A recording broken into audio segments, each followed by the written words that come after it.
خداوند ملک الموت فرستاد که بره جگرگوشه بندی از بندگان منو برو قبض روحش بکن. ملک الموت رفت. وقتی رسید به اون بنده، این بچه دوست داشتنیش قبض روحش کرد، ازش گرفت. این بنده همینطوری که ایستاده بود دست از پا خطا نکرد، گله و شکوه نکرد. ملک الموت برگشت سوی خدا، گفت که قبضتم ولد عبدی فلان؟ گفت بله.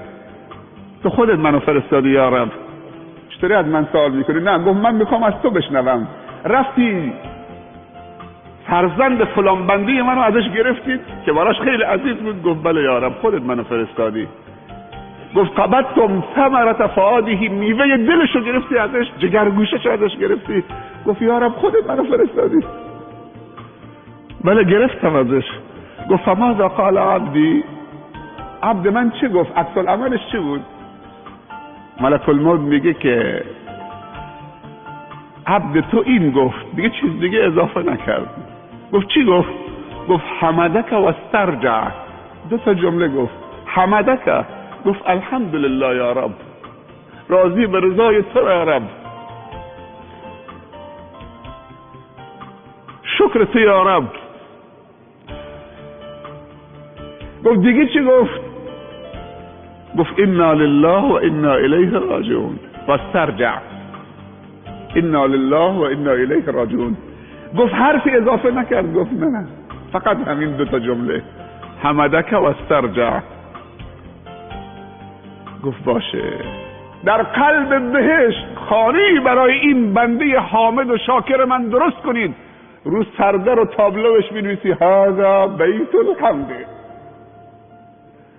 و اون خانه رو نامگذاری بکنید، تابلو بنویسی که این خانه بنده حامد منه، این خانه حمده.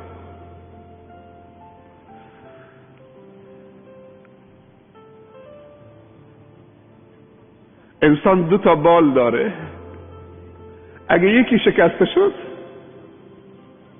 شکر بر نعمتهای خدا بال شکر، صبر بر آزمایش خدا بال صبر. این دوتا هر دو شکرن. صبرم قانع شدن به رضای خدا و قدر خدا، شکرم اعتراف به نعمتهای خدا. این دوتا بال وقتی با هم بال میزنید، همیشه تعادلت حفظه، بال شکسته نباش. میگن جعفر ابن ابی طالب علمدار رسول الله در غزوه مؤته بود. گفت این علم منه، علم اسلامه، جعفر بیا تحویل بگیر. جعفر تحویل گرفت.